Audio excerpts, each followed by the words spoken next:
All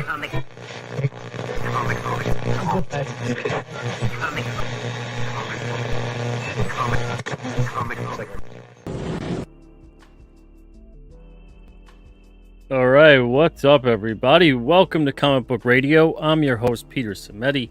This is episode 216. Man, wow, 216. Tonight's episode, we're going to be talking about printing. Talking about printing. You guys have been asking for this kind of episode for a while. I've talked about this stuff here and there, but some people are asking for one that's just a full printing episode. They don't want to have to hunt down throughout different shows, and I don't blame them, because I don't want to have to hunt down through different shows and put together a clip show. It's a lot easier for me to just do this for an hour, hour and a half. Now, if you guys do have questions tonight about this topic, please feel free to join. The link is pinned to the top of the chat right here. It says, do you have a question about tonight's topic? Ask it live on the air. So you guys can come on here. You can join me. If you've got a question about printing, I can answer a lot, but I can't answer all. And that's only because I'm speaking from 18, 20 years or so of experience with printing. But there's still things that I don't have the full answer to, or things that I know of but I've never done. So I don't like talking about it from a place of knowledge, because I am just essentially passing down what I've heard or what someone else has told me, as opposed to what I've experienced and what I've done. And that's primarily what this show is about tonight, is about talking about my experiences, what I've done, what I'm very familiar with, what I know, which is a lot. But again, it's not everything. So you might have a question that might stump me. But we'll see. If you guys have a question but you want to stay in the chat, you could do that too. But if you do want to come on here and join me live on the air, feel free to do so. Before I get started into all of this, we got Massive Panda here. What's up, Massive Panda? Hope you're doing good. Cole King in the house. What's up, Cole? I hope it's going to be a great show. If you're into printing, it's going to be a great show. If you're not really interested in any of this, it might be interesting still. But your mileage may vary on what you would consider this show on the greatness scale. Carbon dioxide. What's up, carbon dioxide? Hope you're doing good. We got Charlie in the house as well. How you doing, Charlie? We got Dr. Mask here. How's it going, Doc? Says, I was just paraphrasing the Rocky speech to my son who had a tough loss in baseball. There's not a single thing about that speech that is not true or applicable to anything and everything in all of human existence. So it's good advice. Good advice, Doc. What's up, Henry? Hope you're doing well. Chris Six Strings is here. How's it going? Hope you're doing good. We got It's Travco says, thank you for this, Peter. Well, this is going to be particularly helpful for creators, of course, that are making their comic. I don't want to go as far as to say before you send your comic to print or before you make a comic, watch this video. I don't want to go as far as to say that. But it would help. Especially if you probably haven't printed a comic before or sent anything really to print. Other than click print and it prints at home. And heck, maybe even this might help you do that a little better too. But for those that aren't comic creators, you'll probably still get something out of this, because you'll be able to see how some of these things are made, what some of the terms, the prep, the development is like. A lot of behind the scenes sort of stuff. Esoteric in a different way, not supernatural or secretive or paranormal on that level, but esoteric in a way where mostly just people who kind of know about this stuff are the ones that do this kind of day in, day out. And some people are fascinated by it. And some people that are interested in this, getting into stuff for the first time, making a comic, they want to know more about this stuff. without having to, go to school for it, take a course, whatever it may be. I always recommend, though, you talk to your printer. Ask your printer if you've got any questions about printing. That's rule number one. Ask them. Shrek, what's up, Shrek? Hope you're doing good. We got What Geeks Do Network here. How's it going, What Geeks Do? Fug Off a Tron is here. Says, I ran a Goss community press for almost 10 years in the 90s. Look at that. So there's going to be things. See, I never ran a press.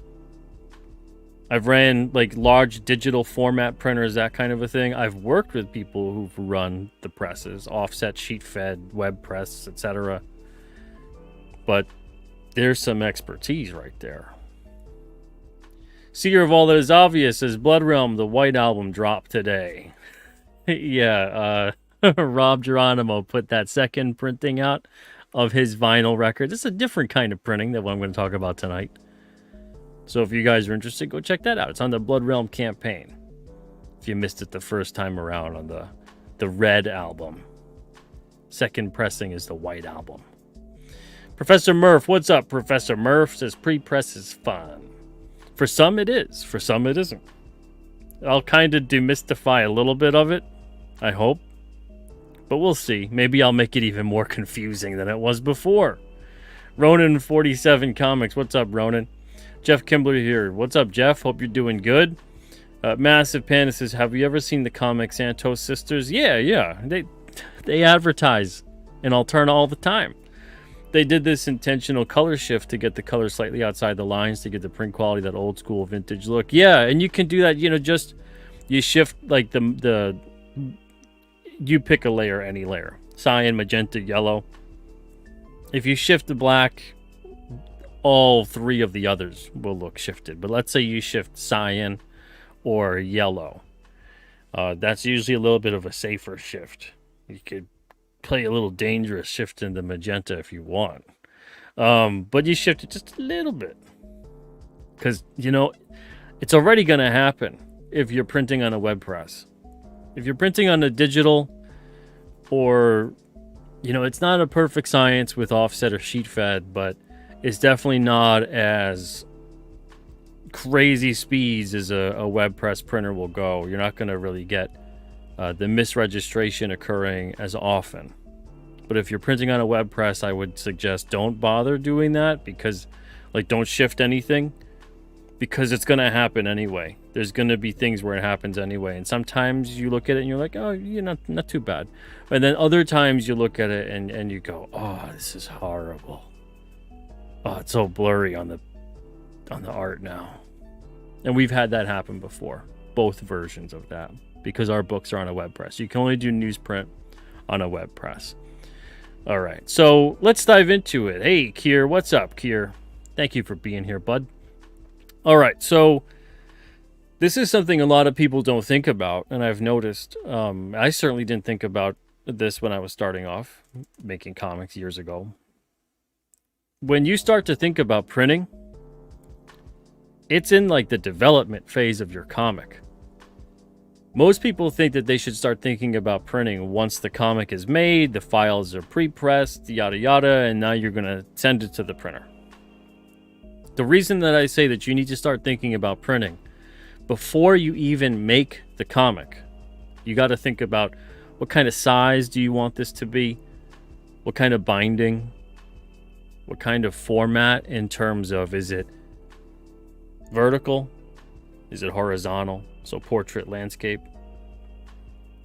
You want to think about, is this going to be bound perfect bound, where it's got that square binding, usually glued or woven stitched, or is it going to be saddle stitch, which is basically a fancy way of saying stapled? So you got to think about all these different things. And the reason for doing that is because when you go to create the art, so artists out there, when you get on a job, ask the person you're working with who's going to be doing all this, putting it together, the project manager, whoever they are, the writer, the creator, or whatever. What's the final format? What's the sizing of the book? How many pages is this going to be? All these different things you need to know because you need to spec out your art according to that, because there's going to be a bunch of things that you're not going to think about until it's too late. Where sometimes people will work with something where they assume the size is, for the sake of clarity, we'll say, because comic book sizing is, it ranges. I've seen 6.875 by 10.5. I've seen 6.625 by 10.25. I've seen 6.6 by 10. I've seen 6.6 by 10.2. It's all over the place. So let's say that, you're familiar with a certain size and you do all of your art to spec at that size. And you never ask that person, what's the final print size? You could be having issues, especially when you do full bleed. You could be having issues with how the art is laying out on the page. You could be having issues in terms of gutter loss on images when the art is prepped, when things are going to be going to print. And you don't think about it until later on, and then now all of a sudden it looks like, well, now you ran out of room on your page. Things have to get trimmed, distorted, put together in a different way, however it may be. Largely at Alterna at this point, since 2017 and on, we've printed on newsprint. That's also a big thing that you need to ask. What kind of paper is this being printed on? What kind of paper stock? Because especially colorists and who's ever, if it's a black and white book, it's going to be grayscale. You got to know what kind of paper stock this is going to be on in the final, because you have to start prepping how you approach getting this thing colored or grayscaled, however it may be, right from the get-go, as opposed to later on. Now, you could make adjustments later on. That's true. Absolutely. But sometimes, you got to scale back so much that maybe your colors didn't look the way you exactly wanted them to look. A lot of the time, I don't really like to touch up the colors too much, even though I'm like, that might print a little dark. But I look at it and I go, I don't want to mess with it, get the artist peeved about it, whatever it may be, so I'll tweak as much as I can. And it might print a little darker, a little lighter. It depends, because, again, printing is not a perfect science. There's a lot of different things that then happen when it goes to the printer in terms of the ink coverage per plate. CMYK, cyan, magenta, yellow, black. It's 4 plates. In print, there's no RGB. RGB is the computer. RGB is digital. So CMYK, those 4 plates make every single color you see. Like there isn't like a color for that, or that, or that, or that, or that. Now if you do like 100% cyan, 100% magenta, etc., and 0 of the rest, then you'll get the purest of that color possible. But every other color is created through a combination of those 4 colors, largely usually the 3, maybe a hint of black here and there, depending on how you're putting it together. With newsprint, you don't want to do a lot of black in your color, because it's going to really darken that a lot. So you're going to keep it like less than 10 on the black if you can help it. Unless the intent is that it's a darker color, a darker image, and you're going to have contrast there to offset that. But if you're kind of getting darker color with black, you're going to lose all kinds of shape and clarity in that image. So when you're getting started on your comic, you really want to make sure that you know what paper stocks you're dealing with, you know what the sizes are going to be, everything. And I know this sounds kind of basic, but at the same time, I can't tell you how many people don't consider it at all, because you're going to color something completely different on newsprint or an uncoated paper stock or anything similar than you would color on a glossy, a matte, a thicker paper stock that could hold more ink coverage. It's going to be a very different process. Now, you still don't want to go too crazy with it, because what happens is if you end up putting too much ink on the page, it can offset itself. And that's where the term offset printing comes from, is that you're literally having the image offset onto the other side, which is usually the paper. But you can have the paper, and we've had that happen in the past with printers before, when they were futzing with our files. Thankfully, these guys don't. But like this image would end up, on the other side. Not all of it, but maybe some of the black, some of the stuff that had more ink. So that's what offsetting is like. It's like the effect of silly putty. When you put silly putty on the page and then you kind of peel it, for those that are old enough to remember doing this. And then you peel it and then you see the image. And it's like that will occur. So you want to make sure that your ink coverage isn't full tilt, going crazy with it. Again, ask the printer. So whoever is putting the project together needs to talk to their printer first. Now, I know that sounds weird. If you scout for your printers first and you have in mind, okay, this is going to be a 32 pager, this is going to be a 64 pager, this is going to be an 80 pager, whatever. If you have in mind roughly what it's going to be, it's good to talk to printers first, because then you can actually even logistically plan out your project. How much is this going to cost you to print? You can talk to them about paper stocks. You can get samples. I recommend always get samples when possible. And then you can talk to them about anything else afterwards. So once you've made your decision and your choice, you could go, okay, well, what do I need to do to prep my files to make sure it's okay? They'll let you know DPI, which is dots per inch. They'll let you know what you got to do. Usually 300 is the minimum. I've seen people send books to print. Oh, man. I don't know if they realized it or not, but they clearly sent a very low resolution to print. There's nothing worse than that when you're making your first book and you don't have any idea of this stuff. You don't even know the questions to ask. Let them know too. Let them know. If this is your first book, let them know. This is my first book. I want to make sure I get it right. Don't go in there like, oh yeah, no, I know what I'm doing. I don't want to ask any questions. Don't go in there doing that. The time to ask all those questions is before you send anything in, before you format your files, before all of a sudden you've formatted everything, you've saved everything, and you realize, oh no, I didn't save a backup or a master. So everything now is low resolution.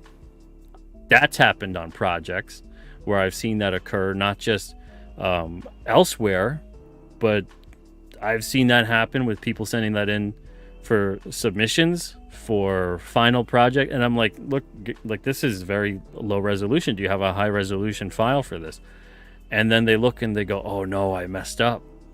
I saved at a low resolution, because they were saving something maybe to post on their site, maybe to post wherever, and they went from a 300 to a 72 DPI. Now you can't go, oh, well, I'll just bump it up to 300 or 400 or 600 or whatever. You can't do that. That's going to look pixelated and weird. It's going to look very bad when it comes to print, especially. Even if it doesn't look so bad on your monitor, it's going to really show up when it goes to print. So especially when it comes to text will print almost completely unreadable when it's very low resolution and you're sending it to print. Every fault on the resolution side of things sticks out even more than you possibly thought it would when you're looking at it on the monitor. So you want to make sure you talk to your printer about the resolution, about all the different things needed, even about what their trim size and full bleed measurements are like. So some printers, full bleed, now this is what I mean. Full bleed is every cover you've ever seen. It goes off to the edges of the page. Now this gets trimmed. So now if you had white all the way around, if you designed it, your image to the edge, and then you had white all the way around it, or black or whatever, solid color.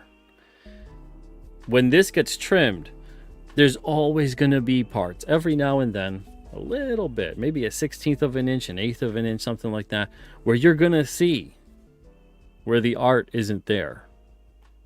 That's what the full bleed is there for. It's to kind of cover when there's little bitty, things that occur. That's a technical term. Where, a mistake or part of the process, essentially, of printing and trimming occurs. And you want to make sure that you still have art And this way, when that happens, it's not really that noticeable. But if it happens and, like, let's say, it looks like that, you're going to notice it. And it's too late. What are you going to do? Cut the comics? So it looks amateur, it looks weird, it looks bad. You want to make sure you have proper full bleed and let your printer know that too when it comes to those things. Now, there's certain pages here that we still opt for full bleed the whole entire book, because there's going to be various pages that are full bleed and various pages that are not. But the full bleed will make sure that you have that image going all the way to the end, and it's going to take something relatively catastrophic that the printer's going to have to do a reprint or give you your money back if you full bleed the file properly and there's still not the image, still white space or anything like that. Some printers will say, if not, I'd say most printers will say, do 1/8 of an inch extra on each side. So if this is, for argument's sake, if this is 7x10, it's not 7x10, but we'll say it is just to make the numbers easy. So if this was 7x10, your full bleed, your art, should be sized at 7 1/4 by 10 1/4. That means an extra 1/8 of an inch on each side. When it gets trimmed, when it gets put into print, everything will be fine because you have more than enough clear in terms of getting it cut. Now, also then when you design this, and this kind of goes more into graphic design than printing, but it's all the same stuff when you go down to it. You want to also make sure that all the important stuff is within a certain parameter. You want to make sure that certain things aren't going to get completely trimmed all over the place if you put them really, really close. So that is something as well that you have to template out. Usually I recommend you put everything important, like at least a 1/2 inch from the trim. That's text, that's, faces, any important art in there. Some stuff can get trimmed, of course. Some stuff it's going to go over. Like, this part here, that's fine that got trimmed to keep the uniformity of the cover. But there's a lot of different things that occur in terms of printing that people aren't really thinking about when it comes to that. So you want to make sure that all your guides and everything are set up to account for that. Now, with trim size, again, the trim size is going to matter on what you want to get done. Like, you can't just tell the printer, I want to make a comic book, and then they're going to know your size. Some of these printers will have pre-formatted kind of stuff. But if you want a specific size, if you take out the ruler, you want to measure your favorite comic, whatever it is, you like the size of something, you want to measure that, and you want to make sure that that gets printed to that. A lot of printers will be able to do that. They'll be able to trim to that size. Again, you have to adjust accordingly. Then when it comes to the bleed, you got to make sure you talk to them. With our printer, because it's a web press that moves way faster, we need a 1/4 of an inch on each side for bleed. Not 1/8. We need a double of that. So we need a 1/4 of an inch on each side, which gives us an extra 1/2 of an inch on the total of each side for that image. So that's important. We have to talk to the printer. If we went in there and we just gave them files based on 1/8 of an inch, more than likely what would occur is the full bleed would not line up properly and something would happen along the way, and there would be a very garish looking mistake in terms of the trim on the page. But all this stuff, you got to start thinking about this kind of stuff beforehand. Now, I know it's like, oh man, Pete, this is a lot of stuff. This is, I just want to make a comic. Well, you want to make it right? You want to make it right. And it's not as much as you think in terms of, this seems like a lot. Again, the biggest thing I can say, talk to the printer. And you don't have to go for just a printer that makes comics. I've used way more printers that don't make comics than ones that specialize in comics. Some of these printers, they're never printing comics. Our comic project is their first project ever, but they've done catalogs, they do magazines, they do all kinds of stuff. So as long as you know what paper stocks you want to deal with, as long as you have the questions for them, and as long as you let them know up front that this is your first comic or whatever it may be, they'll be able to help you out. Now, that's also something too. If the printer isn't going to be able to help you out, if the printer doesn't feel confident on doing this project with you, because a lot of printers won't want to deal with comics because a lot of them don't like the idea of the condition factor with comics. A lot of printers like to kind of bundle them up. And I literally mean that. Sometimes with string, sometimes with like zip ties.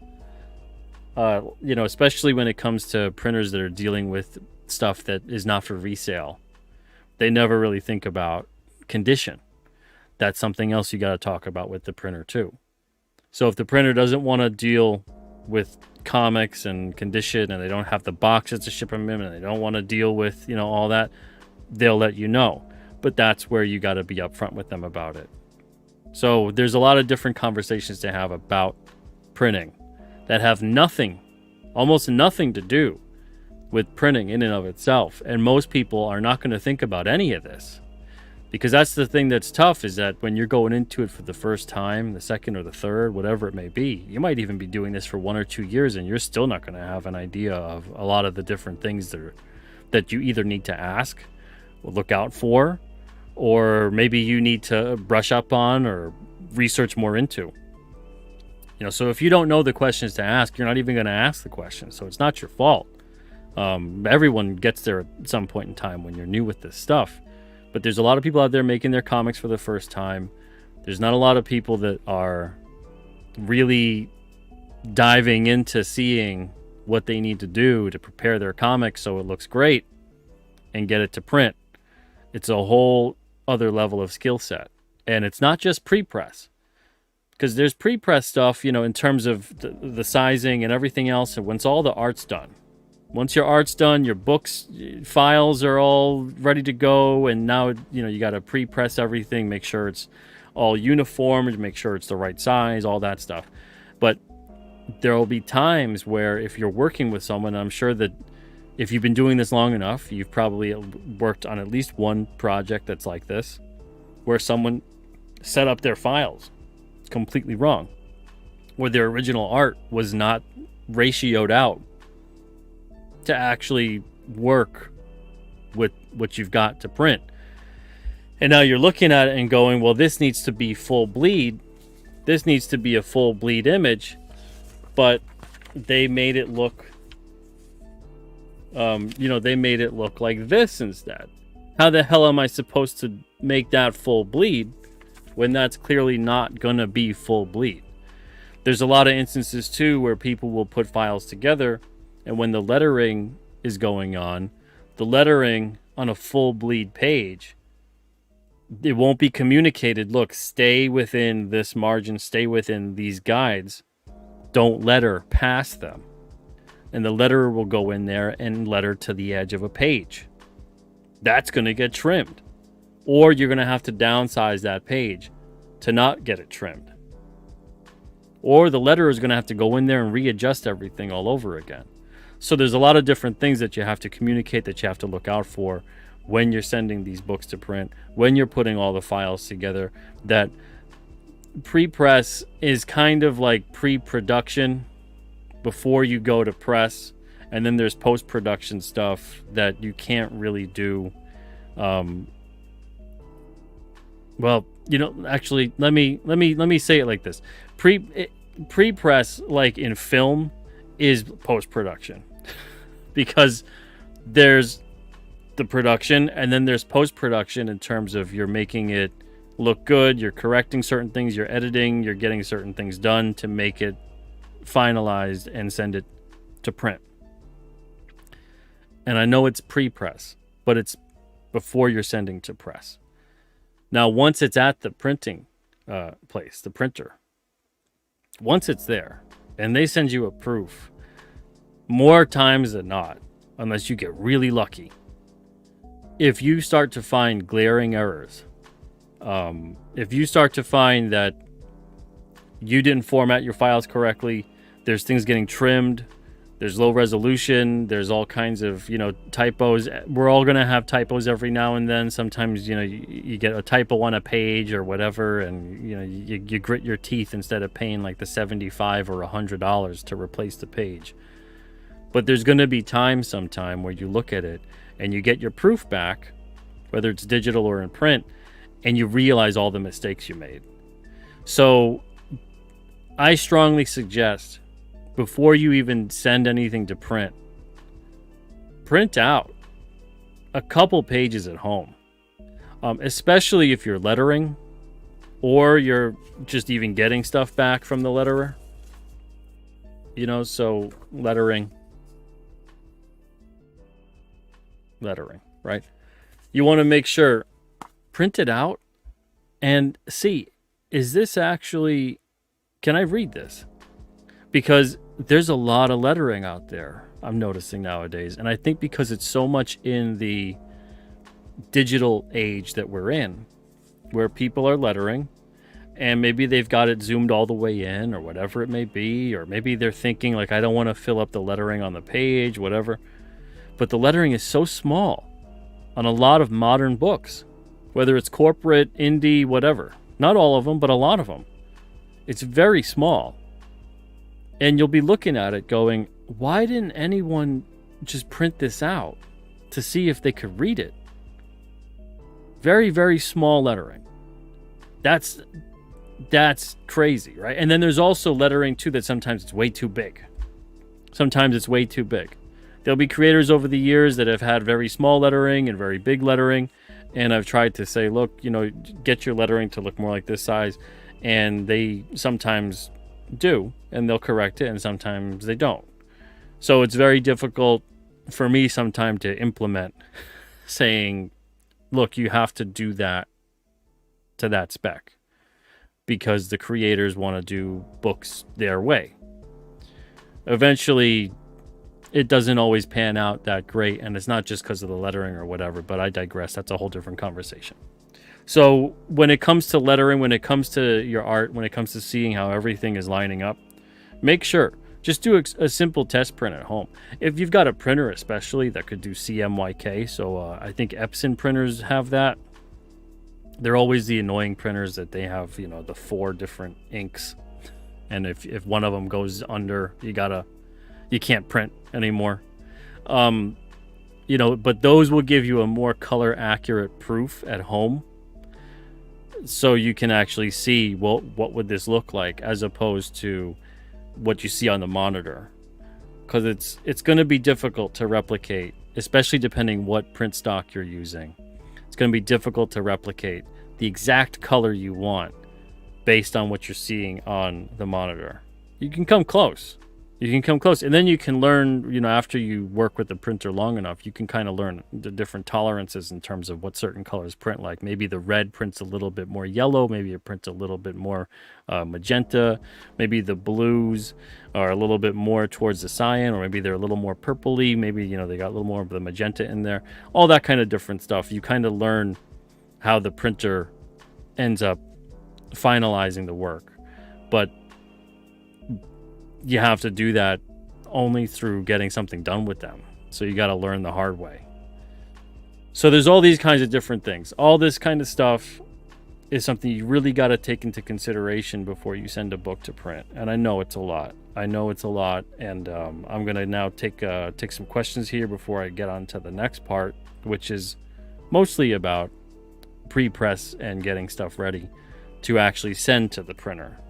All of this stuff is stuff that you need to consider largely before you even make your comic, and definitely before you start committing your comic to paper and having the artist work on the comic. So you got to consider all those things I was just talking about. Once everything is done and you got all your stuff sorted, and now you're going to start working with the printer and sending files to them, I'll start talking about what needs to be done. But let me see if you guys have any questions before I move on to that part. Let's see here.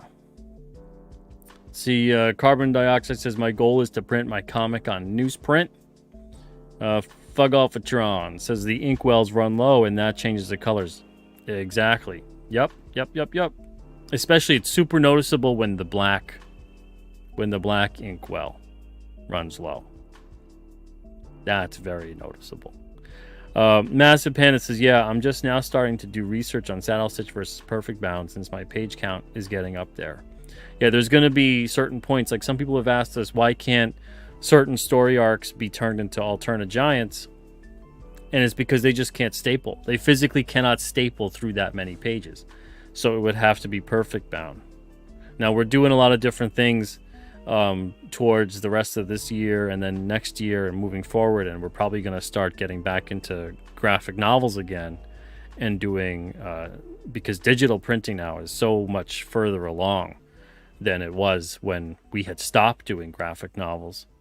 We're most likely going to start getting back into doing graphic novels again, but maybe next year getting some story arcs printed in that kind of format. But yeah, there's times where, I think our printer, the most they could do is like 104, either 104 or 112, and that's it.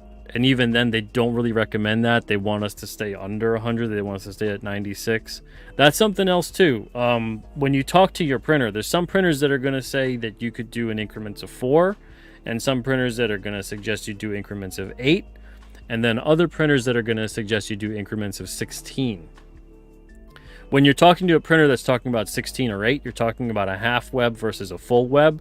You're talking about web press printing. When I say web press, I do not say, I'm not talking about like internet web. I'm talking about it's literally like it's a big sheet of paper, big giant spool, big sheet of paper flying through. It's kind of sort of closer to what's on like the thumbnail of this show. Half of a web is going to mostly be toward the 8-page count, 16-page for a full web. You're going to have kind of economy of scale with the 16-page on a full web, but you also want to make sure they can actually use as much of that as possible. If you're talking about a 4-page, you're usually talking about digital printing. You're usually talking about something that it's not offset or sheet fed or anything like that. Offset and sheet fed usually tend to be 8. That's just in my experience. But digital printing could be usually increments of 4. So sometimes you'll see a book count where someone is doing what's divisible by 4 instead of divisible by 8 or by 16. But you have to know again what's the end result here, because if your end result is it's divisible by 4 and you go in there and you're now upgrading your printing, you're going to need to add pages or cut pages. So that's an important part of it as well. Dr. Mask says, I think you are unto focusing, Pete. Unless it is just me. I know you changed it during... Oh, no, yeah, I'm auto-focusing. Yeah, I changed it for the auction. I didn't have a chance to change it back. It kind of works for tonight in a way, showing some of this stuff, but I'm sure it's a little annoying. So I apologize. Wolf and Bear, what's up, Wolf and Bear? Hope you're doing good. Fug Offatron says, black soy ink never dries ever. Yeah, the soy ink is weird. It smells different too. Some people like it, some people don't. But yeah, I've noticed that as well. Is that the soy-based ink, that black mixture, it's like an oil painting where it's never actually dried. Luckily, we're not using a printer at this point that's using a soy-based ink, but we have before in the past, and we had that offsetting that I was talking about. Dr. Mass says, head over to Altern and grab some great comics on newsprint. Thank you for giving a shout out there to the site, Doc. I appreciate that. Yan Zhao's in the house. What's up, Yan Zhao? Hope you're doing good. Massive Panda's here. Says, yeah, I totally went into this not knowing about this stuff, Pete. I should have done more studying beforehand. Well, it's not necessarily your fault, because most people just aren't aware of a lot of this kind of stuff. I wasn't aware of a lot of this stuff, and I went to school for graphic design. I majored in graphic design, and they didn't talk about a lot of these different kinds of things. They touched upon some of it, but I mostly just discovered a lot of this through trial and error through my own experience and going, okay, next time do this, next time do that, and then learning by diving deeper into the topic and researching more about it based on unfortunate errors that occurred and me trying to not repeat the same mistake. But a lot of people just don't know about this sort of thing, especially if this isn't, anything at all that has to do with either some kind of education they went to receive, or outside their field of work or anything like that. So, don't beat yourself up too bad. Cole King says, I have a local printer I want to use. I plan on taking in a few comics. I like to see if they can do something similar. That's pretty smart too. That is a good thing to take, like, let's say, you like Alterna and you want to take Alterna books to your local printer or something and say, how close can you get to these? That's always really good, to actually have that approach to talk to the printer about it. Some printers I've dealt with in the past wanted me to mail in some of our books so they could see how close they could get with the paper stocks. So as long as you're working with the printer, keep that line of communication open. It'll help you out a lot. AL, what's up, AL? Thank you for being here. Let's see. Massive says, the 2-page spread thing always confused me, not gonna lie. So I haven't done one yet because I'm afraid I'll screw it up. Okay. 2-page spread. Let me see here. I don't know if I have a 2-page spread in either of these. I don't think it's... Yeah, I don't have a 2-page spread here. But I do have a 2-page spread in a bunch of books. Let me see. I think Red Koi has one.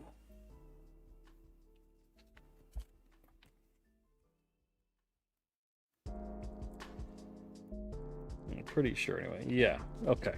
So the 2-page spread. So for me anyway, the key to getting the 2-page spread correct so that it lines up perfectly,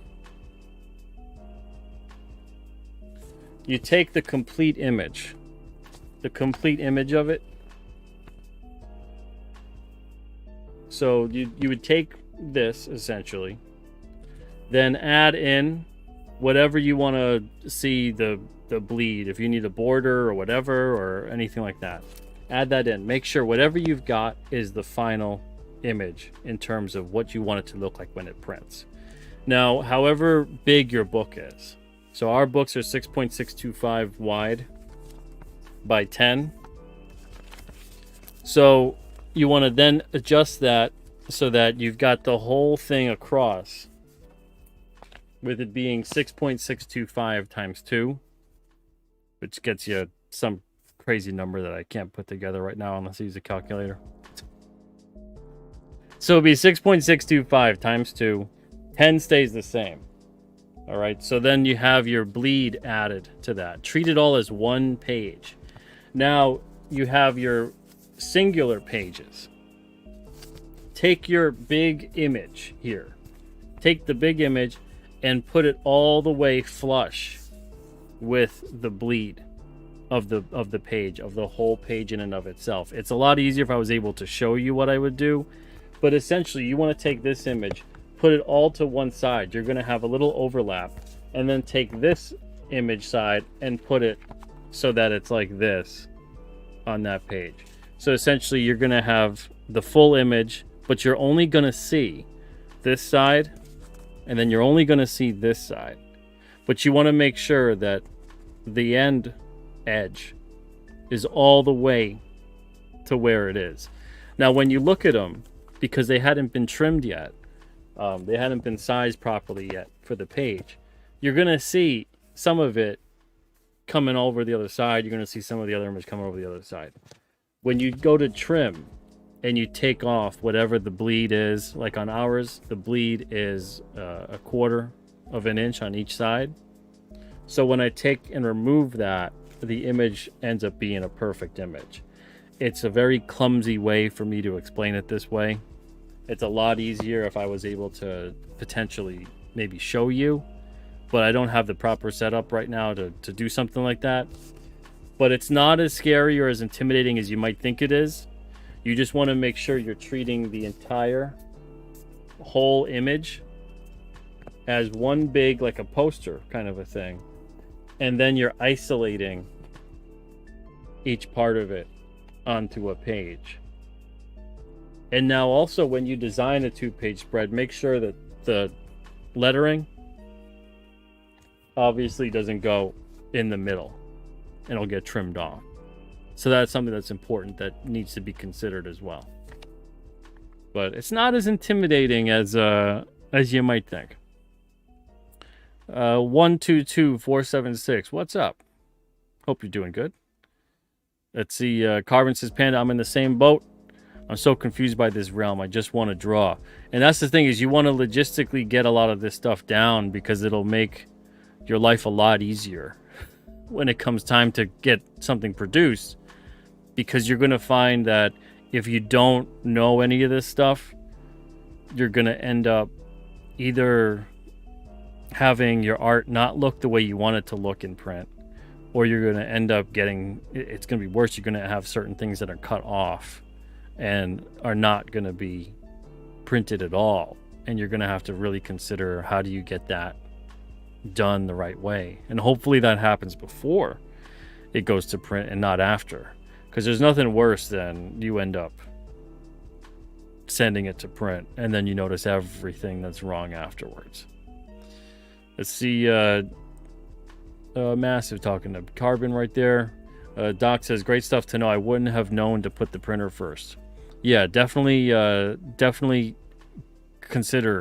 strongly consider that about what is the end result of this project going to look like. Even if it's going to be a hardcover project, I see so many people like on a whim at the very end of everything, they get it all together. And then on a whim, they'll decide, oh, hardcover, oh, glossy, this is a floppy now, this is whatever. And then they get into it with the logistics and the pre-press, getting stuff together before it goes to print. And they run into a lot of different problems and they go, oh man, I didn't think that this would have been that way. So it's really good to start thinking about that stuff even before you start drawing out the comic or having that artist draw out that comic. Doc says, I heard some say it may be cheaper to do a graphic novel than floppies per page, excluding newsprint. Is that why you were going away from the giants? No, it's more just, it's frustrating to not have that uniformity. You know, there's some story arcs that I would rather have. I'd rather have it all as a giant, to be perfectly honest. But we just can't do that. And then to perfect bind the newsprint, it's a different setup with a different binding process. So it gets more expensive than doing print on demand digital graphic novels that can still come out really great as long as you know how to prep them right and get everything together with the paper stocks, with all that stuff too. And you can get that going and looking great. So it's more just about the capabilities of the printer, the binding system, because there's a lot of newsprint printers.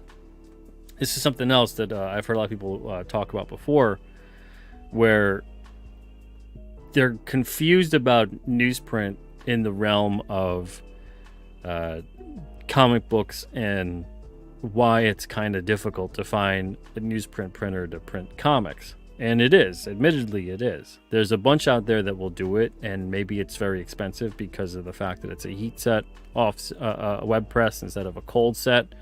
Cold set is what enables you to have the silly putty effect.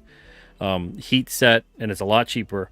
Heat set is a higher end system, usually reserved more for like you're printing 20,000 copies minimum. Cold set, they could do like 500 to 1,000 copies minimum. It's a lot more forgiving on that front. But what happens is that with these presses, a lot of them aren't used to putting out something that requires a different cover stock or stapling, saddle stitching. A lot of them are just used to the big printer paper and then folding it. And that's it.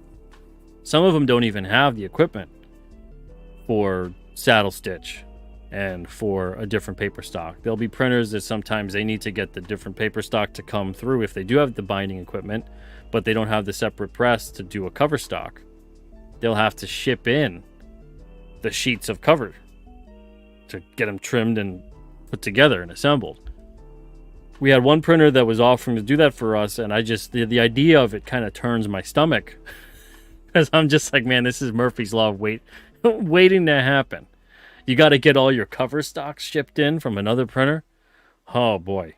So, even though they're interiors, they were able to do those and able to stitch everything, they weren't able to print the covers. And they said, oh, well, we team up with this printer that's an hour away, and then they drive them in and whatever. And I'm just like, oh man, I don't want to do that. That sounds like a fiasco, like something waiting to happen. I don't care that you guys do this all the time. I don't care that it just doesn't sit right with me, So, but there are printers that'll do that. But a lot of these newsprint web press printers don't have these capabilities. So that's why a lot of the stuff isn't like that. Other than that, I mean, I don't know how else to explain it than saying that some of these printers have the stuff, the machinery to do these projects, and some of them don't. And that goes for all the printers. There's some printers that could do amazing things on cardstock.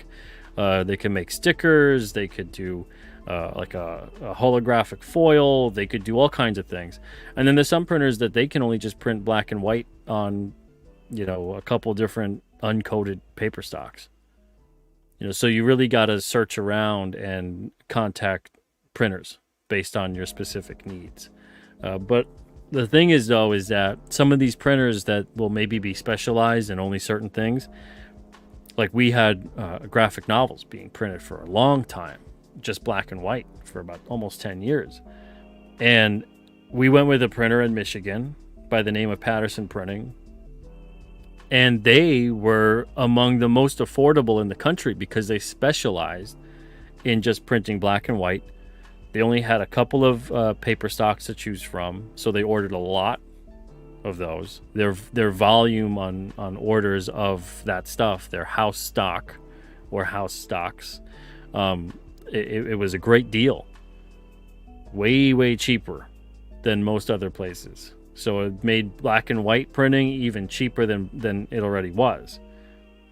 So even though they couldn't do a color book and they couldn't do a couple different things, they could still do a lot of different printings done very well, quickly, in the US, and do it right.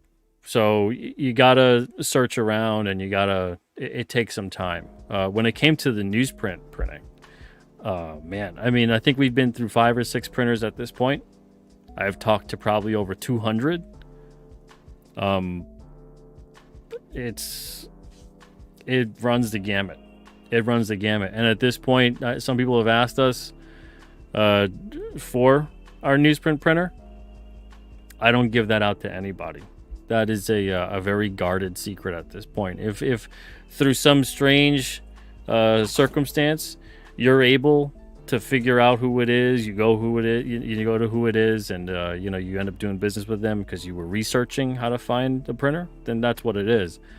But I've had a lot of different problems over the years in terms of letting people know who we use as a printer and it going south, not going too good. So I'd rather not have that occur. Even the alternate creators don't know who we use for newsprint printing. I keep it that close. So if anyone's out there thinking, oh, I'll just ask Pete who he uses for newsprint printing, I'll give you a lot of other printers that we use, but those guys I won't. And it's because of the fact that I don't mind giving printer recommendations when I've got 2 or 3 in case something does go wrong with the relationship of the person I gave the printer to. But on these guys, I want to keep them all to myself if I possibly can, because I've given out in the past who we've used, and it has not done me any favors. But that's that, because I know some people are asking all the time, oh, who can I use for newsprint printing? You gotta search. It'll take you some time, but I promise you they're out there. Comics for Life says, back in the 90s, covers would easily smudge. Why was that? That's mostly just a result of drying time, paper stock, and ink coverage. That's usually what it always is. Same thing with there's fluting. That's little warping sometimes that will occur. That's usually through like heat set, which is ironic because it's through the more expensive part of it. So on heat set printing, because it dries and it's kind of like baked in the way that it's a high heat. Think about paper as like an organic material, so it's the same thing as like you put a sweater in the dryer, a cotton sweater in the dryer, and you put it on too high heat for too long, and now you've got shrinkage. And what happens with the paper is the same thing that can occur when you've got too much ink on there and the high heat comes in, and now you've got the paper shrinking up with the moisture, and it creates the warping, the fluting. Sometimes really bad warps can occur. If you use a printer that's in more of like a humid area, in more of like the humid kind of summer months, that kind of stuff can occur as well through transit, where the books are still warm. They're then put in the box and then they travel. There's all kinds of different things that can go wrong. So again, you really got to make sure you're kind of aware of what can happen. Sometimes you have no choice. But it always helps to at least be aware of sort of what to look out for. Mauricio, what's up, Mauricio? Thank you for being here. Dr. Mass says, I have a relative that works at a newspaper, and I know he can't do comics. He can do newspapers like magazines. Yeah, not all these presses can handle these sort of things. Comics for Life, that book was Red Koi.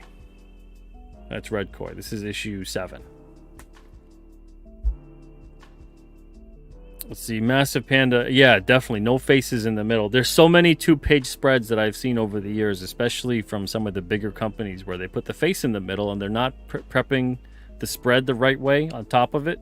You should never put the face in the middle anyway. Like it'll be a group shot or something. There's a face in the middle. And it's, forget it.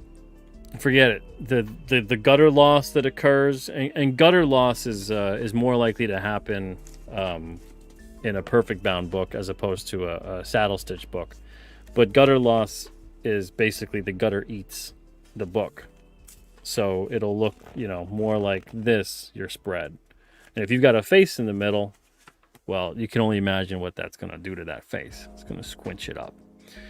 Let's see, Massive says, that sounds like a rookie mistake I'd make, leaving the lettering in the middle of a 2-page spread. It's happened to the best of us at one point or another. Rachel, know any good Canadian printers on the West Coast? No, I don't know any good Canadian printers on the West Coast. I'm sorry. I know a bunch of West Coast printers, but I can't really recommend them. I know a couple in the Pacific Northwest in the U.S. I've never used a Canadian printer. I've used predominantly U.S.-based printers, and one time we used Print Ninja, and then one time we used Kraken Print, and both of them outsourced to China. This was years ago, 13 to 2015, something like that. And I wasn't pleased with any of it. The wait time was tremendous. The customs was a fiasco. They were trying to convince us, I know it's in China and blah, blah, blah. And I was like, I'd rather do something in the U.S. Oh, we'll knock off, whatever on the price per print and this and that. And I would never again do that. Never again. But I've never used a Canadian printer at this point. I'm only using U.S.-based printers. So I wish I could give you a recommendation if you are, in fact, looking for one, but I unfortunately can't. So All right, getting to the next part of it. Your files are all done. You got everything sorted out. You've made sure your resolution is correct. Your files are CMYK or they're grayscale if it's a black and white book. You got everything sized correctly. Your full bleeds are there. Your page count is correct. You talk to your printer. They want it either in a division of 4, 8, or 16, depending on who you're working with. And you've also made sure that your pages, yes, your pages are correctly laid out. I can't tell you how many people will label their files and it's all over the place and it makes no sense. And then they're confused as to why things got printed out of order or why the printer rejected them and said, look, you got to label your files properly like a normal, sane human being. Page. Okay, so this is something really simple. Again, talk to the printer. But for the most part, think of it like this. If you do page 1, page 2, page 3, when you get to page 10, something funky is going to happen with your numbering. When you get to page 100, something even funkier is going to happen. That's just the way computers are. All right. So if you've got a triple digit book, do page 001, page 002. For page 10, page 010. When you get to page 100, page 100. If you've got a double digit book, page 01, page 02, page 10 for 10. You want to think about it like that, because if you start putting that in there, what happens is that when your printer gets the files, trust me, they don't really do a lot of looking on a lot of these things sometimes, and they just go right for it, and you'll get back a proof. Hopefully you get back a proof and you can spot it, where now the pages are out of order. That happened to me on a book that was a 136 pager, like second year of Alterna. I numbered it like an idiot. Page 1, page 2, page 3, page 10, page 100, etc. And I got a proof back, page counts all over the place. So do yourself a favor. It sounds like a really stupid thing to harp on. It'll save you a lot of grief. Most of the time, these sort of errors are going to be these dumb little things where you just were like, oh, that's all I had to do? So that's one of them. So you got everything together. You got all your stuff. You're ready to send it to print. Now, if you're going to send it to print, you want to make sure, again, you know what paper stock you're dealing with. You know what ink coverage is going to be on your pages. I don't recommend doing more than 240. 240 total ink coverage. Let me write down something here so people can see what I mean. So your CMYK, right? 240 is the magic number. So let's say you want to get a nice, decent black color going. If you're going to have text, your text should look like this. It should be 0. It should be nothing for CMY and then 100 on the K for black text. If you want to have a decent black color going, I generally use this. 40 on the C, 40 on the M, 20 on the Y, 100 on the K. And that'll give you a nice, like this color, this black. Same thing on the newsprint. That'll give you a nice black color. If the black isn't dark enough, what happens is that the other darker colors end up making the black look light. Makes the black look kind of like a grayish tone. So that's your total ink coverage, is that you want to make sure 40 plus 40 is 80, plus 20 is 100, plus 100 is 200, right? You want to make sure you don't go over 240.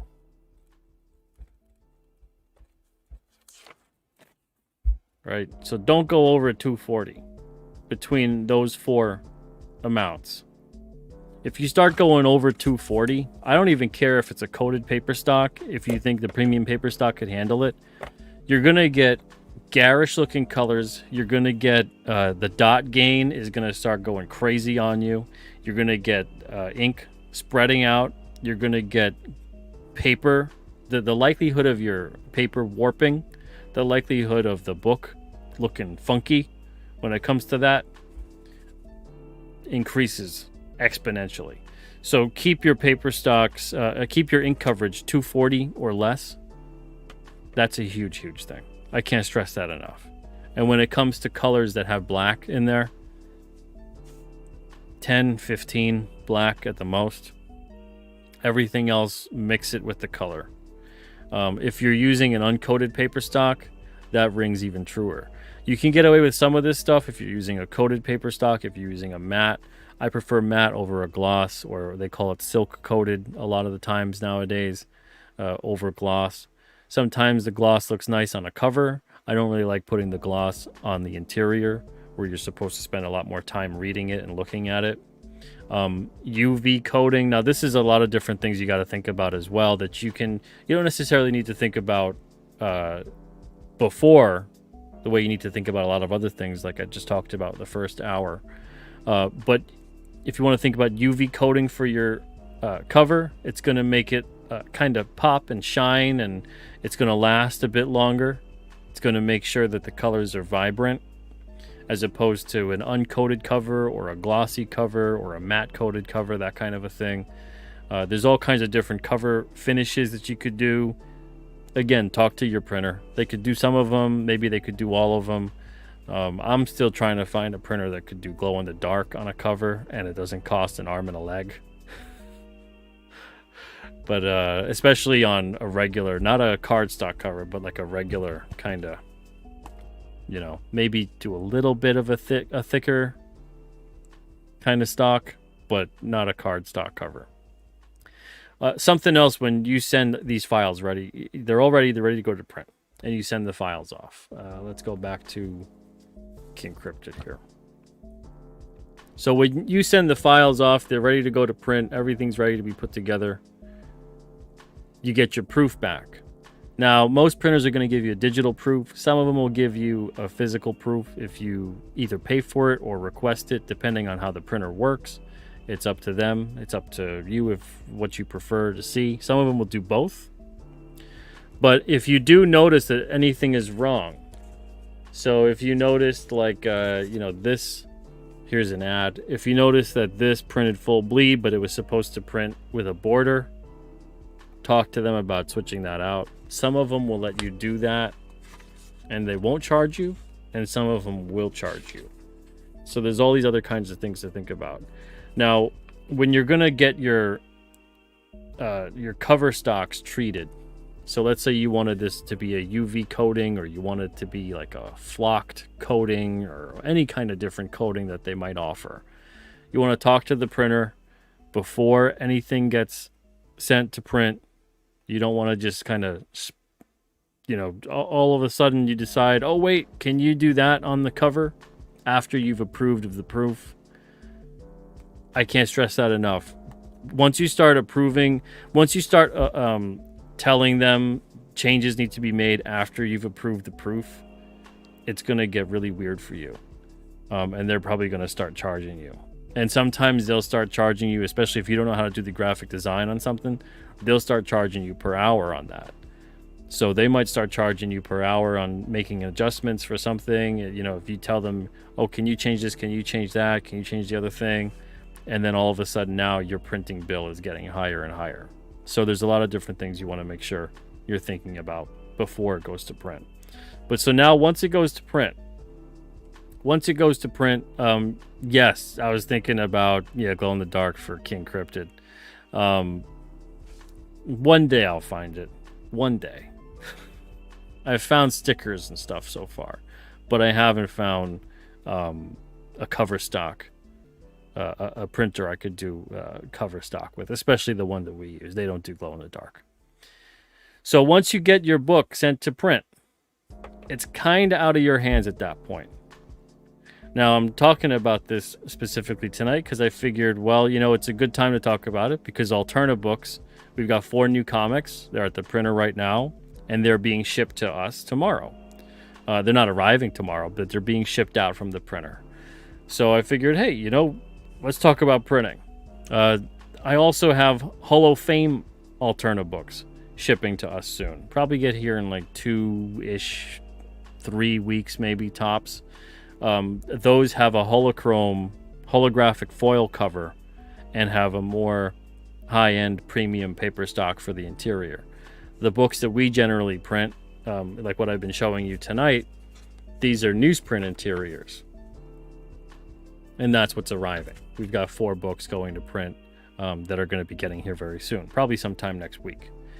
So when you get something out there to the printer and they're taking care of it and they're doing everything they got to do, you really have to, when you're making comics, you have to stress. Please be careful. Handle these things carefully. The condition on them matters, because these items are not just for resale, but these items are going to be considered as cherished keepsake collector's items for people. Now, you have to really stress that to a lot of the printers, because sometimes they will not care at all in terms of the condition. You know, it doesn't mean that they're going to be shipping them horribly, but they don't really get it sometimes. Like if there's a dinged up corner on something, if there's a dinged corner on a newspaper or on most magazines or on grocery store flyers or on whatever, most of the time there's going to hardly be a complaint. Most of the time people won't even notice. But for comics, the condition matters, so really stress that to the printer. I would say that, relatively speaking, expect about 5 to 10% of a print run to be damaged in some respect. And I know that sounds horrible to say that. I've dealt with printers that gave us 30% damages. And it weren't fun conversations to have afterwards on trying to correct that. But 5 to 10%, let's say you do 1,000 on a print run, you're looking at 50 to 100 copies that are going to be considered damaged. You know, usually the top maybe 2 or 3 of every box and the bottom 2 or 3 of every box is going to be damaged in some way, shape, or form. They just tend to take the most beating, the most scuffing, as the books are kind of laying on top of each other. The pressure of the weight for the last one, usually they don't put like a like a cardboard filler at the bottom. Cardboard boxes tend to have that little gap as the overlap of the flaps hit on the bottom, so you'll get that compounding effect of all the weight, and you'll get a couple copies on the bottom that are essentially ruined. That's why we started really selling a lot of dinged and dented books, and we kind of take off some money for that. They're perfectly fine. You could still read them. It's just condition-wise, they're not that great. So you want to keep in mind that not every single copy that you get is going to be pristine and perfect and, ready to go. Graphic novels, you probably are looking more closer to like a maybe 5%, 3%. Floppies, you're going to definitely look at a higher 5 to 10% in terms of damages.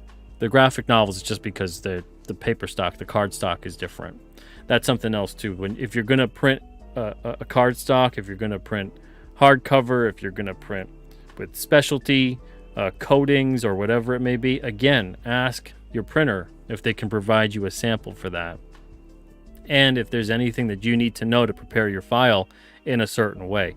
Some people will do like spot UV or spot matte or whatever, and that just means that certain spots on the book, let's say they want to spot UV on the logo, so only the UV coating would be on the logo. How would you prepare that? You would have to talk to your printer. They'll let you know. Most of the time it's like you make a separate file that's isolating the logo or whatever element it is that you want to do, and then the rest of it will be in white or in the black is where you're gonna get certain things printed. It depends what your printer is wanting you to do and how they want you to prep it, but talk to your printer about that. I can't stress that enough. If I've said anything at all tonight, seriously, I can tell you whatever, but you got to talk to the printer. You got to make sure that you're setting up the files in the way that their equipment needs to take them and turn them into what it is that you are looking for. So now you get your books, they're done printing, they're done shipping, your books arrive, you notice some of the damages, all that kind of stuff. Now, for me, I don't say anything to the printer unless I start getting 20% more on damages. Once it hits 20% or more on damages, then I start talking to the printer to see if we can get either some kind of a credit, or if it's 50% or more, I want to reprint. So, usually the printer wants you to take pictures, they want you to go over it, all that kind of thing. So it's not really anything too harrowing generally, but I've had experiences where the printer, like 80% of a run, was horrible, and the printer didn't want to do a thing about it. Do you use them again? Of course not. Don't use them again, but you're at a loss now.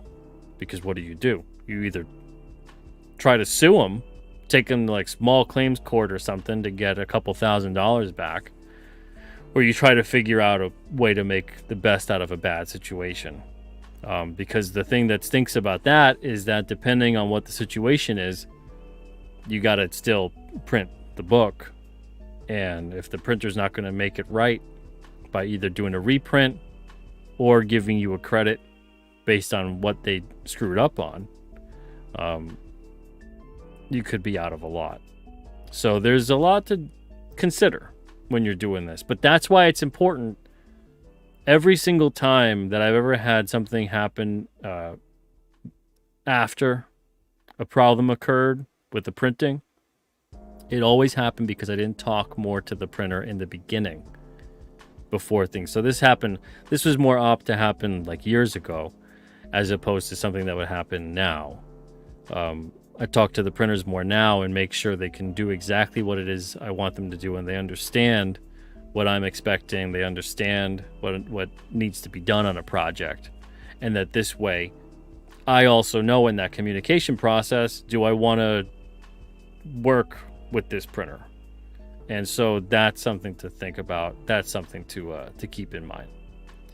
So let's see here. We got Captain Goodnight says, what percentage of issues arrive from the printer in reader copy condition? Oh, looks like I answered that. So like I said, 5 to 10% generally. Cole says, I hate when interiors are super glossy. Some get so bad I can't even see it because of glare. And it doesn't really matter. Your lighting situation, sometimes the gloss is so bad that it could just be a normal lighting situation, and it's really difficult to read it. Let's see, Massive Panda. I answered that already. Okay.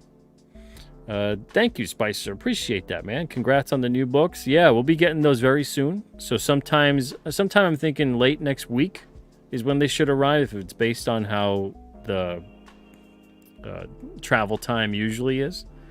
So that'd be great, because then as soon as they arrive, if they arrive next Thursday or next Friday, something like that, which is what I'm hoping, then I can spend the weekend maybe like packing up like 100 orders.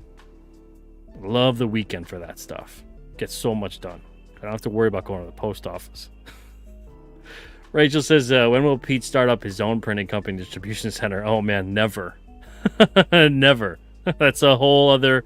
As soon as cloning is invented, that can get another copy of me out there. Let's see. It's Travco says 5 to 10% I see as a cost of doing business, but when you get up to 20% or higher damages, will most companies do right by customer, or generally always in for a fight? Are there buyer protections for this? That's a tough part, and yeah, 5 to 10% is pretty acceptable.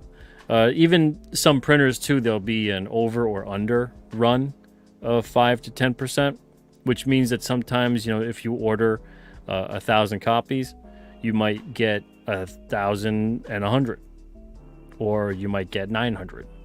They charge you accordingly, but some of them, depending on their machinery and what they do, They'll let you know. They'll let you know even in the agreement beforehand, that there's a chance of an over or under run.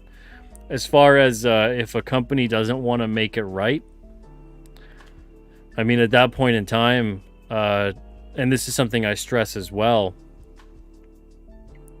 try to do, if it's a bigger job, try to get terms where you pay half when they ship it, and then you'll pay the half when you get it. And pay them the remaining half after you've counted out everything. So this way you can make sure everything is okay, everything looks good, there's not an exorbitant amount of damages, and then you can pay them the remaining due. If you have an agreement where you instead pay them everything either up front or you pay everything at the time of shipping, you're far more likely to deal with a company then that does not want to make it right with you, and now you're going to have to find other ways to try to get your money back. So, something to think about. Alpha Proto says, hey Pete, have you ever been in contact with Antarctic Press? I saw a video on Ben Dunn's page talking about not seeing a difference in price when it comes to newsprint. Yeah, Ben has tried to talk to me over the years about getting our printer. I obviously have not given him our printer. So he could be seeing, I mean, hell, I'll say this. There's a myth that newsprint printing is just cheaper, period. It's not. It's cheaper depending on what you're doing, how many books you're getting printed, and even sometimes what time of the year you're printing, and in what state you're printing. Now, this is kind of along the lines of just about anywhere. But if you're printing in New York, your prices are going to be a lot higher than if you're printing in Missouri or Kansas or Wyoming. So if you're printing in California, same thing. So you got to really think about, where are you printing in terms of the cost of living, in terms of what it would be like for this printer. What do they normally do? Are they getting a large amount of newsprint, or do they just do a couple things on newsprint and that's not really their specialty? So you're going to see a wide range of pricing based on what kind of jobs they take on. There's a lot of printers. Like I said, I got in touch with like 200. I had phone conversations with like 150. It was brutal. That was like a month and a half. A few years back, when we had lost one of our printers, they didn't want to work with us anymore because we were being too picky. They said, "You're too picky." I was like, "Look, you guys keep damaging the books. I just don't want them damaged." That was the printer that had 30% plus damages. So eventually they figured they just can't do it anymore because that's just what's going to happen. They didn't know how they were getting damaged. They were getting spine ticks. They were getting warping. They were getting all kinds of stuff. So we had to look for another printer. And I had talked to like 200 printers at that point in time. And a lot of them are just not able to do that kind of printing. A lot of them need you to do a lot more because they have a heat set web press. So they need you to do like 20,000 because they take on such high volume work. It's not worth it for them to do like a 5,000 run or less. And then some of them will still do the job, but they're going to charge you as if you were going in there doing a 20,000 run. So what I mean is that if their minimum to justify even putting the machine on and getting everything together is a 20,000 run, and you just want 2,000, they're going to charge you like you're getting 20,000 done.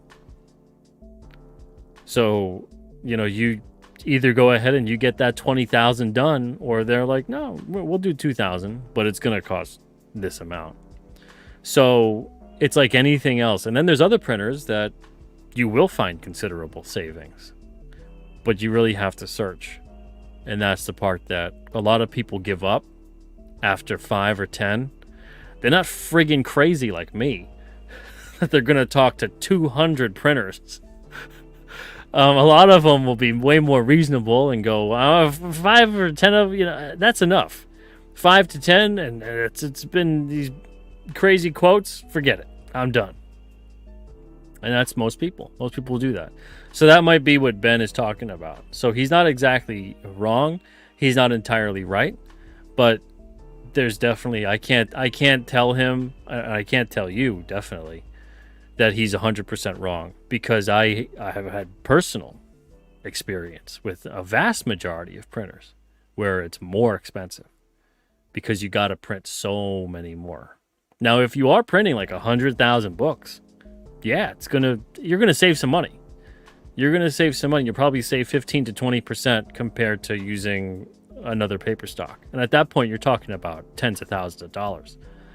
But if you're printing 500 copies, you're not really gonna notice much of anything. And if anything, the newsprint might actually cost you more.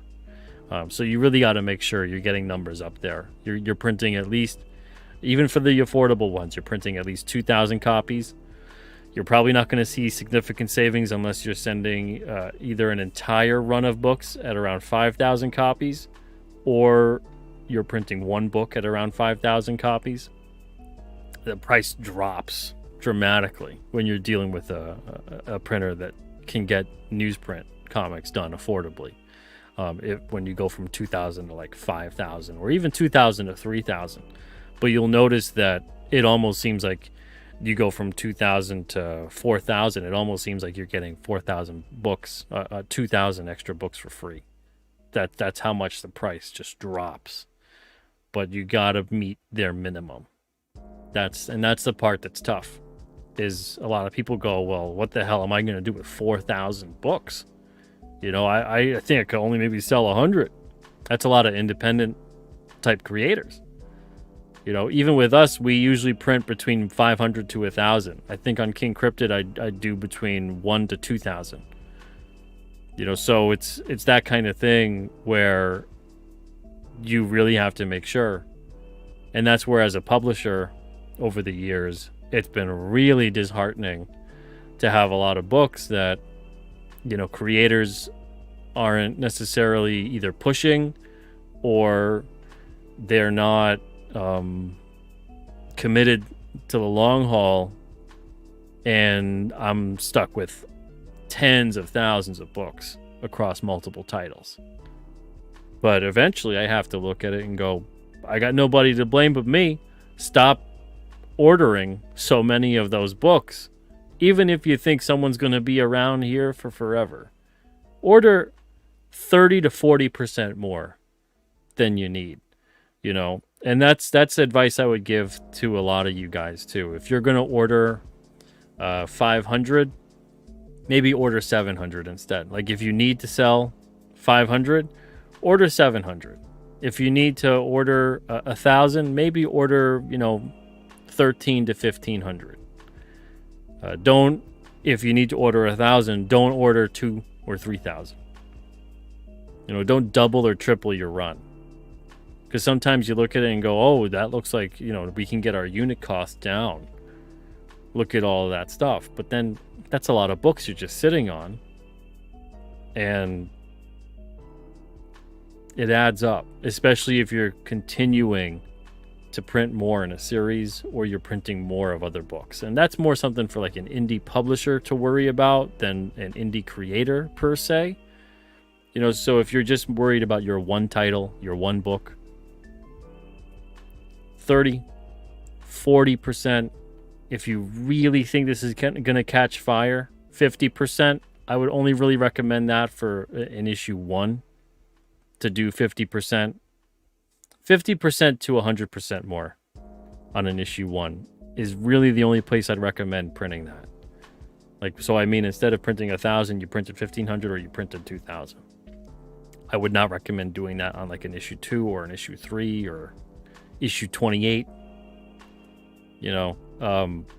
So again, your mileage may vary when it comes to that stuff, but you don't want to get buried, sometimes literally, in your own books. Doc says, hey Pete, I know artists work in different sizes if they're doing it traditional. How do you handle that? Is it just scanning it properly? Yeah. Artists can get a large format scanner. They're kind of pricey. Sometimes they're between like $150 to $300. But that'll scan those big pages. Other than that, some people will say that, oh, maybe I could take a picture of it or whatever. It's just not going to be the same thing. It's going to get wonky. If you work digital, that's why a lot of people do work digital now. Then you kind of sacrifice working in a traditional format in any way, shape, or form. I always recommend somewhere along the line having something traditional, even if you have thumbnails, even if you kind of loosely penciled the page, whatever it may be. Even if your finishing work was all digital, have something in a traditional aspect. Because that's money in the bank for later on. If like your first appearance of a character that goes on to become huge, even just huge on an indie level is still pretty huge. You could probably get, a couple $1,000s maybe for that first appearance of that character. But if that was just a digital file, that's going to get really tough for you to sell that. So now all you're really going to have in terms of the printed first appearance is going to be the issue. The original art would be way more valuable, even if it was just the thumbnail or the pencil sketch. See, carbon dioxide is your secret source. Kink goes, well, how'd you figure that out, man? How'd you figure it out? Glacier Comics says, how do you feel about print on demand? Some of them even off foil covers. I think it was called Kablam. Print on demand's okay. I've used Kablam. It was years ago. We started off doing a lot of print on demand. Print on demand has gotten a lot better over the years. Technology for printing has gotten a lot better. So it all depends on how you prep the file. Some people aren't prepping the files properly. And I don't know if they're talking to the printer or not. But I'll see it sometimes, like you can feel the raised ink, and that's from using too much ink on the paper. It's not, and using a paper stock that's not absorbing the ink. So that's kind of like a pet peeve of mine. The biggest pet peeve though that I have with print on demand is for single issue comics. You see how with Alterna on the newsprint, like they lay flat, they close flat. A lot of the print on demand type books will like bow out in the middle. And hell, I mean, I've even seen books that aren't print on demand and they'll like bow out and it'll get like really weird. It's even hard to replicate it on here. But you know what I'm talking about, where it kind of bows out and then thins. Because the binding process isn't the same kind of thing. They just don't fold and score the paper in the same way. The machinery is not the same that it is on a different kind of press. But the paper stock sometimes, if not all the time, on print on demand has to be a bit thicker. So they look great on graphic novels. But on the single issues, sometimes it could be a problem. And that's my biggest pet peeve with that. I can't stand the look of the comics that bow out it drove me nuts when we used to have to do print on demand. I used to just like stack like 3 different things of backing boards on them and then put like a weight on it, and leave it there for days to try to press down the comic as much as possible. It would just drive me crazy. But even now, there's tons of comics that aren't on print on demand, but they do that. They still bow out in the middle, and it's mostly because of the paper stock for the interior stock is thicker, or sometimes the same thickness as the cover stock. You'll notice it happens a lot less if there's at least like a 30 to 40 pound difference. Like our cover stocks now are 80 pound glossy text. Cover and text stocks are 2 different things. Cover stocks are going to be thicker than text stocks. Text stocks are meant to be interiors, but you can also treat them as cover stocks if you know how to balance it out. So our interiors are like, I think it's a 32-pound newsprint, and our cover stocks are 80-pound gloss text. So if you have at least a 40 to 50-pound difference between the cover stock and the interior stock, you'll get a comic that doesn't really bow out. But a lot of the times it's like the same cover. So it'll be, what the 80-pound gloss text for the cover is also the 80-pound interior.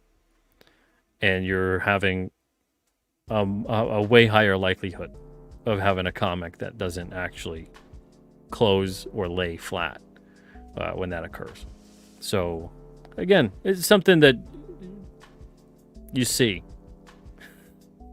You almost need like a hydraulic press to get the damn things to close flat, and maybe even bend them the other way and then put the weight on it. Alpha Proto says, does having multiple titles to print even out the print cost? Instead of printing 500 to a 1,000 a title, you spread that number out between titles? Yeah. On some printers, they do a gang run, and that really will help. On some other printers, they refuse to even acknowledge that they know what the hell that is, even though they do, because they'll do it. But they won't pass on the savings to you. So they'll treat every book like it's individual, as opposed to treating it like it's one big thing. So again, you got to talk to the printers, see how they handle that. Let's see here. Chris says, Pete, at what point did you start to print comics versus selling digital? Oh,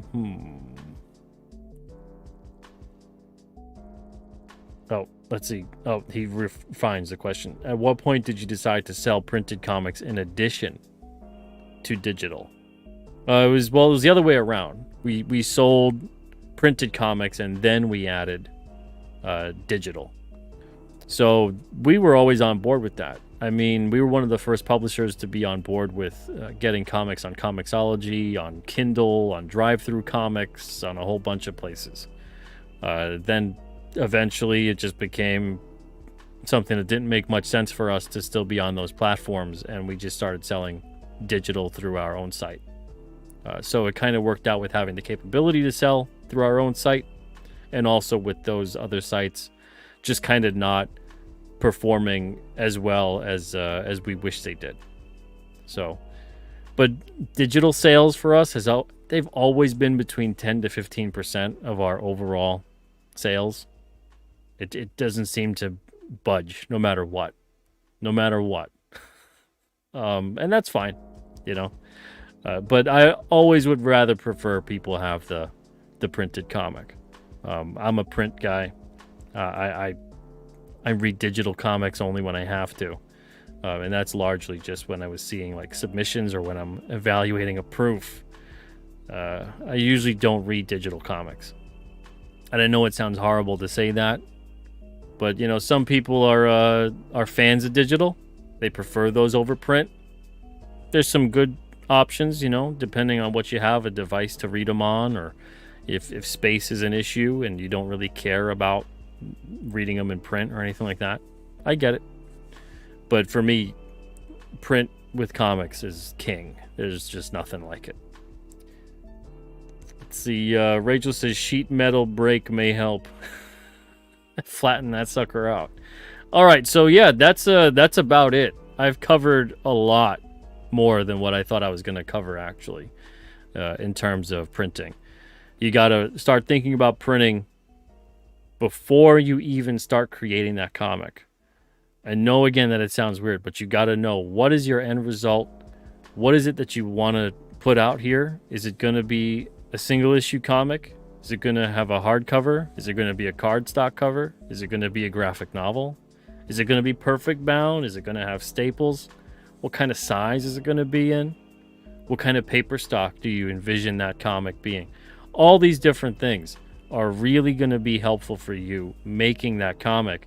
And also, if you're working with a creative team, especially if you're hiring an artist and a colorist and a letterer, It's going to be really helpful for them to know as well what you're going to be doing and what this end result is going to look like. Otherwise, if you're just going to make a comic and then you'll figure it all out later, you're asking for it. It's going to be tough. There's going to be a couple things that come up that might make you go, oh man, I wish I thought about this before. So I hope this episode helps. I hope there's a lot of information on this. If you need repeat viewings or something, you know where to find it. This video will be up. But yeah, this is a lot of stuff. This was a real dense informational episode when it comes to printing, and I didn't even get to cover everything, but I did cover a lot. I feel like I've covered like 90 to 95% of it, and the rest of it, maybe if you have a question and I didn't answer it, or I didn't get to it, or anything like that, if you got a question still, let me know in the comments and I'll do my best to answer it, and hopefully I do have an answer for you. But other than that, thank you guys a lot, and if you're making a comic, whether it's your first or your 100th or whatever it may be, I hope it comes out great. I hope it comes out just the way you want it to be, and I hope people enjoy it. So hopefully this video helps you to achieve that too. And if it helps you at all, that's wonderful. All right, guys, thank you so much. Everyone, have a great night. I'll see you guys. I think I'll be back tomorrow, but I can't make promises on that because I want to get some work done before books arrive, and I got to start shipping out like a madman. But no matter what, I'll be back on Friday for Open Lines Friday. But I'll try to be back tomorrow. I'll try my best. All right, guys, take it easy. Have a wonderful evening, and an even better tomorrow. I'll catch you guys soon. All the best.